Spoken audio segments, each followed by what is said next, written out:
சென்னை சேப்பாக்கத்தில் தோட்டக்கலைத்துறை ஊழியர்களின் முற்றுகை போராட்டத்தால் பரபரப்பு ஏற்பட்டது. தமிழ்நாடு தோட்டக்கலைத்துறை அலுவலர் சங்கம் மற்றும் உதவி அலுவலர் சங்கங்கள் ஆகியவை இணைந்து பெருந்திரள் முறையீடு போராட்டத்தை இன்று முன்னெடுத்தனர். சென்னை சேப்பாக்கத்தில் உள்ள தோட்டக்கலைத்துறை இயக்குநர் அலுவலகத்தை முற்றுகையிட்டு இந்த போராட்டம் நடைபெற்றது. தமிழ்நாடு தோட்டக்கலை அலுவலர்கள் நல சங்கத்தினுடைய மாநில தலைவர் சிவகுமார் மற்றும் தமிழ்நாடு உதவி தோட்டக்கலை அலுவலர் சங்கத்தினுடைய மாநில தலைவர் முருகன் ஆகியோரின் தலைமையில் நடைபெற்ற இந்த போராட்டத்திற்கு தமிழகம் முழுவதிலுமிருந்து வருகை தந்திருந்த ஆயிரத்திற்கும் மேற்பட்ட அலுவலர்கள் மற்றும் ஊழியர்கள் கலந்து கொண்டு சேப்பாக்கம் பகுதியை ஸ்தம்பிக்க வைத்தனர். தோட்டக்கலை துறையை சேர்ந்த அதிகாரிகள் தோட்டக்கலை தமிழ்நாடு தோட்டக்கலை அலுவலர்கள் நல சங்கம் என்ற ஒரு சங்கத்தை சேர்ந்த அனைத்து அதிகாரிகளும் இப்போ நாங்க நிற்கிறோம். இங்க இப்ப எங்க டைரக்டர் மதிப்புக்குரிய இயக்குனர் அவர்களை சந்திச்சு பெருந்திரள் முறையீடு ஒன்று கொடுக்கறதுக்கு வந்திருக்கோம். ஏன் அப்படின்னா தமிழ்நாடு அரசு உழவர் அலுவலர் தொடர்பு திட்டம் அப்படிங்கிற ஒரு அரசாணையை வெளியிட்டு இருக்கிறாங்க. இந்த அரசாணையினால விவசாயிகளுடைய வாழ்வாதாரம் பாதிக்கப்படுகின்ற நிலை இருக்கு. எப்படி அப்படின்னா இப்ப நாங்க தோட்டக்கலைத்துறை சேர்ந்தவங்க எல்லாம் பார்த்தோம் அப்படின்னா எங்களுடைய தோட்டக்கலை துறையில தோட்டக்கலை பட்டம் படித்தவர்களும் தோட்டக்கலை பட்டயம் படித்தவர்களும் மட்டும்தான் இங்க பணி செய்து கொண்டு இருக்கிறோம். எங்களுக்கு காய்கறி பயிர்கள், தோட்டக்கலை பயிர், பல பயிர்கள், மலர்கள், வாசனை மற்றும் நறுமண பயிர்கள், மலைத்தோட்ட பயிர்கள், தென்னை போன்ற பயிர்களுக்குள்ள தொழில்நுட்பம் பற்றிய அறிவை அந்த தொழில்நுட்பம் தெரிந்த வல்லுநர்கள் நாங்கள் மட்டுமே. எனவே தோட்டக்கலை துறை படித்த வல்லுநர்களை வேறொரு துறை சம்பந்தப்பட்ட வல்லுநர்களை நிபுணத்துவத்தை பற்றி விளக்கம் கொடுப்பதற்கு சொல்றதுக்கும் விவசாயிகளிடம் எடுத்துக் கூறுவதற்கும் சொல்லப்படுவதுதான் இந்த UATT உழவர் அலுவலர் தொடர்பு திட்டம் என்ற திட்டத்தின் மூலமாக இப்ப கொண்டு வந்திருக்காங்க. இது எதுக்குன்னா அரசாங்கமே சொல்றது என்ன அப்படின்னா ஒரு குடையின் கீழ் எல்லா தொழில்நுட்பத்தையும் விவசாயிகளுக்கு வழங்கணும் அப்படிங்கிற மாதிரி சொல்றாங்க.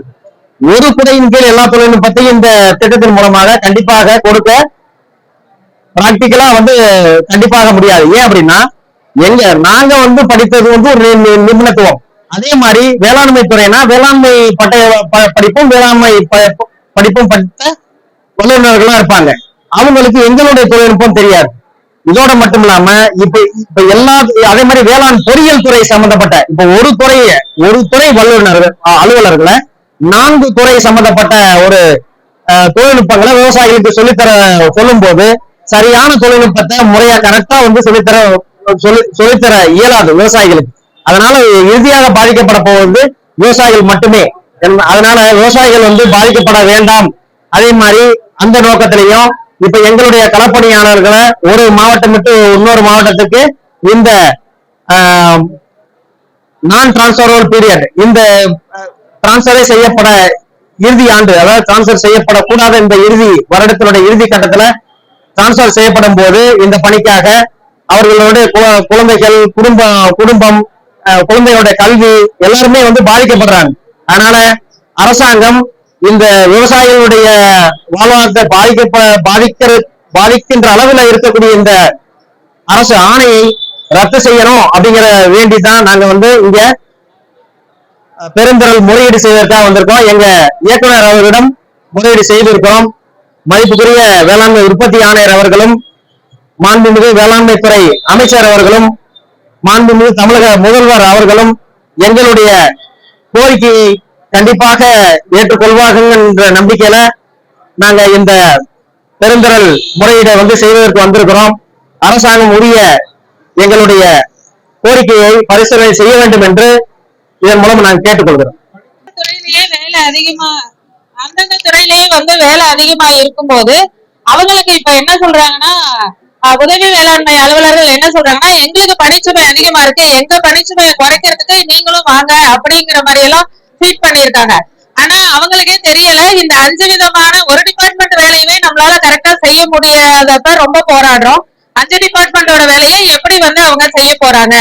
இப்ப அதுக்கு அக்ரினா ஏடிஏ கேள்வி கேட்பாங்க, ஹார்டிகல்ச்சர்னா ஏடிஹெச் கேட்பாங்க, ஏஓ கேட்பாங்க, ஹெச்ஓ கேட்பாங்க, அதுக்கப்புறம் வேளாண் பொறியியல் துறையில ஏஇ இருக்காங்க. இந்த மாதிரி ஒவ்வொரு வேளாண் வணிகத்துறையில ஏஓ கேட்பாங்க. இவ்வளவு பேருக்கும் எப்படி அவர் 4 நாள் கிராம விசிட் போகணுமா, 5வது நாள் ஃப்ரைடே மட்டும் இந்த 5 பேரும் ரிவ்யூ மீட்டிங் வைப்பாங்களாம். ஒரு ஆள் 5 பேருக்கு எப்படி சார் சொல்ல முடியும்? இவ்வளவு திட்டங்களையும் எப்படி கரெக்டா செயல்படுத்த முடியும்? இதுக்கும் வந்து படிச்ச படிப்பே வேற. இப்ப வந்து நாங்க நிறைய வாட்டி சொல்லிட்டோம். இப்ப கண் டாக்டர் வந்து பாத்தீங்கன்னா எலும்பு முறிவு டாக்டரை போய் நீ போய் கண்ணை பார்த்துட்டு ஒரு ஆபரேஷன் பண்ணு அப்படின்னு சொல்ற கதையாதான் இந்த EATT 2.0 திட்டம் வந்து இருக்கு. சோ இந்த திட்டத்தினால யாருக்கும் எந்த பயனும் கிடையாது. வளர்ந்து வரக்கூடிய தோட்டக்கலை துறையை வந்து இது வந்து முடக்குவதற்கு தான் உள்ளது.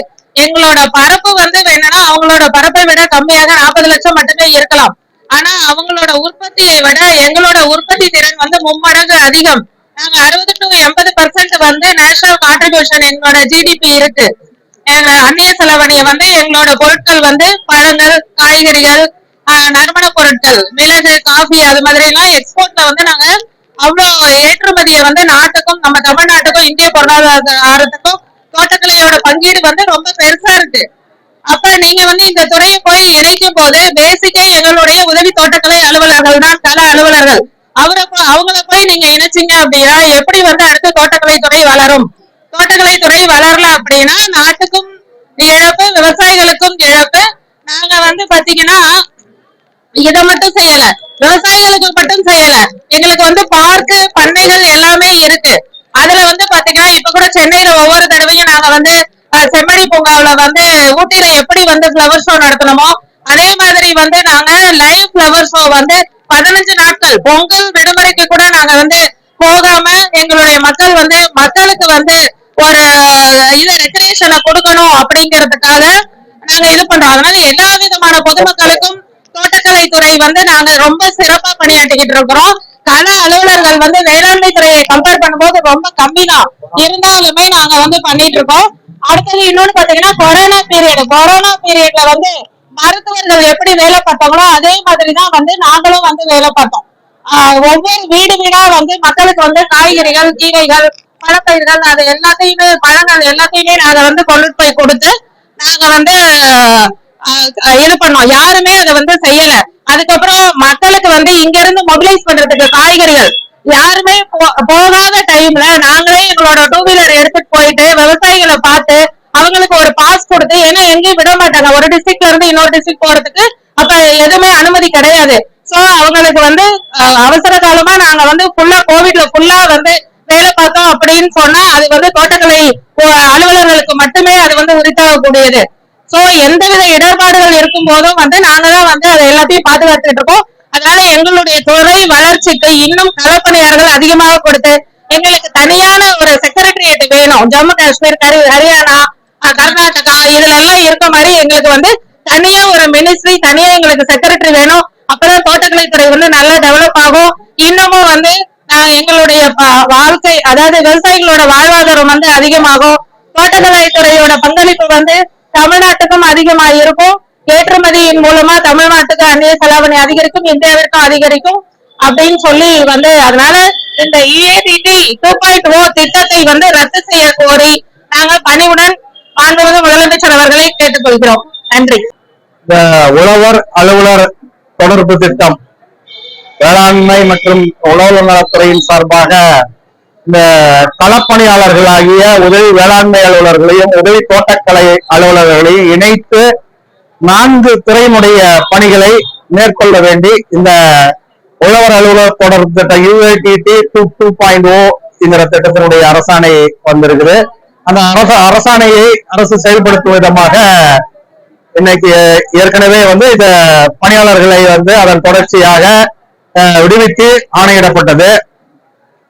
இதற்கு முன்னாடி அரசாணை வெளிவரத்துக்கு முன்னாடியே நாங்க வந்து இந்த அரசாணை வந்து வரக்கூடாது, இந்த மாதிரி இதுன்னா விவசாயிகளுக்கும் அலுவலர்களுக்கும் துறையினுடைய வளர்ச்சிக்கும் மிகப்பெரிய பாதிப்பு ஏற்படும் சொல்லி அந்தந்த மாவட்ட தலைநகரங்களில் கவன ஈர்ப்பு ஆர்ப்பாட்டம் ஒண்ணு சென்ற மாதம் 20ஆம் தேதி வந்து நடத்தியிருந்தோம். அதனை தொடர்ந்தும் அது வந்து இந்த அரசாணையை செயல்படுத்தும் விதமாக அரசு வந்து இத உடனடியா அரசாணை வெளியிடப்பட்டு அதை செயல்படுத்த விடுவிக்கப்பட்டது.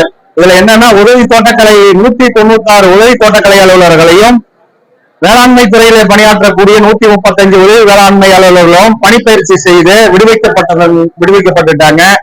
இது அதே மாதிரி மேடம் சார்லாம் சொன்ன மாதிரி இது என்னன்னாக்க நாங்க வந்து படிச்சதோ அல்லது இன்னைக்கு வேலை செஞ்சுட்டு இருக்கிறது எல்லாம் தோட்டக்கலை அது ஒரு நிமிடம் டெக்னிக்கல் போஸ்ட், மினிஸ்ட்ரியல் ஸ்டாஃபோ மற்ற இது கிடையாது. இது ஒரு தொழில்நுட்ப ப்ரொஃபஷனல் கோர்ஸ், அதாவது டெக்னிக்கல் போஸ்ட நாங்க அந்த துறை சார்ந்துதான் நாங்க அதை நிபுணத்துவமோ அதை சார்ந்துதான் நாங்க படிச்சிருக்கிறோம். எங்களை அதுக்கு போய் இதுங்கும் போது தவறான ஒரு தொழில்நுட்பங்களை வழங்குறதுனாலயோ, அவங்களும் இருந்தாலும் சரி, உதவி வேளாண்மை அலுவலராக இருந்தாலும் சரி, உதவி தோட்டக்கலை அலுவலர்களாக இருந்தாலும் சரி, இது விவசாயிகளுக்கும் அலுவலர்களுக்கும் துறையினுடைய வளர்ச்சிக்கும் மிகப்பெரிய பாதிப்பை ஏற்படுத்தும். அதே மாதிரி இது சென்ற 2007ஆம் ஆண்டு முன்னாள் அமைச்சர் மாண்புமிகு முன்னாள் அமைச்சர் வேளாண்மைத்துறை அமைச்சர் ஐயா வீரபாண்டியார் அவர்களுடைய அமைச்சராக இருந்த காலகட்டத்திலே துறையினுடைய வளர்ச்சி கருதி தான் இந்த மறுசீரமைப்புன்னு ஒண்ணு கொண்டுட்டு வந்தாங்க. தோட்டக்கலைத்துறை, வேளாண்மை துறை, வேளாண் வணிக விற்பனை துறை, வேளாண் பொறியியல் துறை எல்லாம் சேர்ந்து மொத்தமாக மறுசீரமைப்பு என்ற இது பண்ணாங்க. அது எப்படி பண்ணாங்கன்னா, இது ஒரு வேளாண் வல்லுநர் குழு, சாமிநாதன் தலைமையிலான வேளாண் விஞ்ஞானி அவர்களுடைய தலைமையில ஒரு வல்லுநர் குழு அமைக்கப்பட்டு, அந்த குழுவுடைய பரிந்துரை அடிப்படையில் அந்த குழு என்ன சொல்லியிருக்குன்னா, இது எதிர்காலத்துல விவசாயிகளுடைய வாழ்வாதாரத்தை உயர்த்தக்கூடிய வகையில் தோட்டக்கலை பயிர்கள் அதனுடைய துறைக்கு முக்கியத்துவம் வழங்கினால் மட்டுமே இந்த விவசாயிகளுடைய வாழ்வாதாரத்தை பெரிய அளவுக்கு எடுத்துச் செல்ல முடியும், அந்நிய செலாவணியை பெருக்க முடியும் என்ற அந்த உன்னத அறிக்கையினுடைய அடிப்படையிலே தோட்டக்கலைத்துறைக்கு முக்கியத்துவம் கொடுத்து அதிக பணியிடங்களை உருவாக்கி அன்றைக்கு இருந்த சுமார் 8 லட்சம் ஏக்கர் தோட்டக்கலை சாகுபடி பொறுப்பை இன்னைக்கு பன்மடங்கு உயர்த்தி சற்று ஏறக்குறைய 20,000 ஹெக்டருக்கு மேல 20 லட்சம் ஹெக்டருக்கும் மேல இன்னைக்கு உயர்த்தி இதா இருக்குது. அதே மாதிரி நம்மளுடைய தொழில்நுட்பம் அந்த சாகுபடி பரப்புக்கு ஈக்குவலா வேளாண்மை துறை சாகுபடி பரப்பையும் தோட்டக்கலை சாகுபடிக்கும் சமய அளவுல இது பண்ண முடியாது.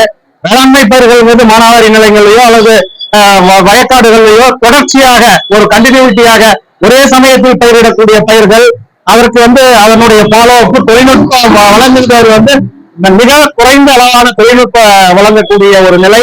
ஆனா எங்களுடைய பயிர்கள் என்கிறது தோட்டக்கலைத்து பல்வேறு கால சூழ்நிலைகளில், பல்வேறு தட்பவெப்ப நிலைகளில், பல்வேறு சீதோஷ நிலையில் வளரக்கூடிய மிக முக்கியமாக மலைப்பயிர்கள், சுவைதாளித பயிர்கள், நறுமண பயிர்கள், மூலிகை பயிர்கள், மலர்கள், இந்த மாதிரி பல 250க்கும் மேற்பட்ட பயிர்கள் நாங்க தொழில்நுட்பங்கள், ஆலோசனைகள் இந்த மாதிரி வழங்குறது.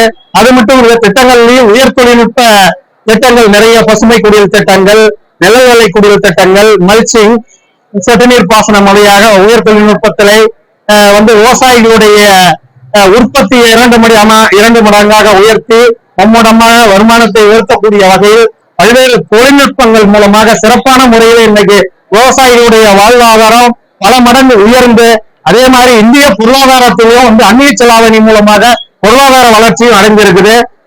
இதனால இந்த மாதிரியான இதை செயல்படுத்தும் போது மிக நிச்சயமாக தோட்டக்கலை துறை முற்றிலுமாக சிதைக்கப்பட்டு, நசுக்கப்பட்டு, ஒடுக்கப்பட்டு விடும். அது மட்டும் இல்ல, விவசாயிகளுடைய வாழ்வாதாரம் பெருமளவு மிகப்பெரிய அளவுக்கு கேள்விக்குறியா மாறிடும். எனவே எங்களுடைய நியாயமான கோரிக்கையை இந்த உழவர் அலுவலர் தொடர்பு திட்டம் 2.0 என்ற அது தொடர்பான அரசாணையின் 230, 252, 288 போன்ற அனைத்து அரசாணைகளையும் ரத்து செய்து, இதை மாண்புமிகு தமிழக முதல்வர் அவர்களோ, அதே போன்று மாண்புமிகு தமிழகத்தினுடைய வேளாண்மை மற்றும் உழவுத்துறை அமைச்சர் அவர்களோ, அதே மாதிரி மதிப்புமிகு எங்களுடைய வேளாண் உற்பத்தி ஆணையர் மற்றும் அரசு செயலர் அவர்களோ, அதே போன்று எங்களுடைய மதிப்புமிகு தோட்டக்கலைத்துறையினுடைய இயக்குனர் அவர்களோ எங்களுடைய நியாயமான கோரிக்கையை பரிசீலித்து இதை உடனடியாக இந்த அரசாணையை ரத்து செய்ய வேண்டுமாய் உங்களை அனைவரையும் அன்போடு, பணிவோடு, கனிவோடு கேட்டுக்கொள்கிறோம். நன்றி. உழவர் அலுவலர் தொடர்பு திட்டத்தை ரத்து செய்ய வேண்டும், அதற்கான அரசாணையை திரும்ப பெற வேண்டும் என்ற ஒற்றை கோரிக்கையை வலியுறுத்தி போராட்டம் நடைபெற்றது. தோட்டக்கலைத்துறை தலைமை அலுவலகத்தை சுற்றி ஊழியர்கள் கோரிக்கைகளை குறித்து வலியுறுத்தி பேசினர். தோட்டக்கலைத்துறை அலுவலர்கள் இதோடு சேர்ந்த 3 துறைகளோடு இணைந்து பணி செய்யக்கூடிய ஒரு அரசாணையை தமிழக அரசு வெளியிட்டுள்ள சூழலில் இது விவசாயிகளை பெரிதும் பாதிக்கும் என்றும், இந்த புதிய திட்டத்தின் மூலம் விவசாயிகளுக்கு தொழில்நுட்பங்களை வழங்க முடியாது என்றும், இதனால் மகசூல் பாதிக்கும் என்றும் இயக்குநரின் கருத்துருவை மட்டுமே பெற்று இந்த அரசாணை வெளியிடப்பட்டிருப்பதாகவும், இது தோட்டக்கலைத்துறையை நசுக்கும் இருக்கும் செயல் என குறிப்பிட்டனர். விவசாயிகளின் வாழ்வாதாரத்தை பாதிக்கக்கூடிய இந்த அரசாணையை உடனே ரத்து செய்ய வேண்டும் என வலியுறுத்தி கோரிக்கைகளை முழங்கி ஆர்ப்பாட்டம் செய்தனர். ஏற்கனவே கூடுதல் வேலைபளுவால் தோட்டக்கலைத்துறை அலுவலர்கள் கடுமையாக பாதிக்கப்பட்டிருப்பதாகவும் அரசு தங்களின் கோரிக்கைகளை பரிசீலித்து உடனடியாக இந்த அரசாணையை திரும்ப பெற வேண்டும் என்றும், இல்லையென்றால் மாநில அளவிலான போராட்டங்கள் நடைபெறும் என அவர்கள் அறிவித்துள்ளனர்.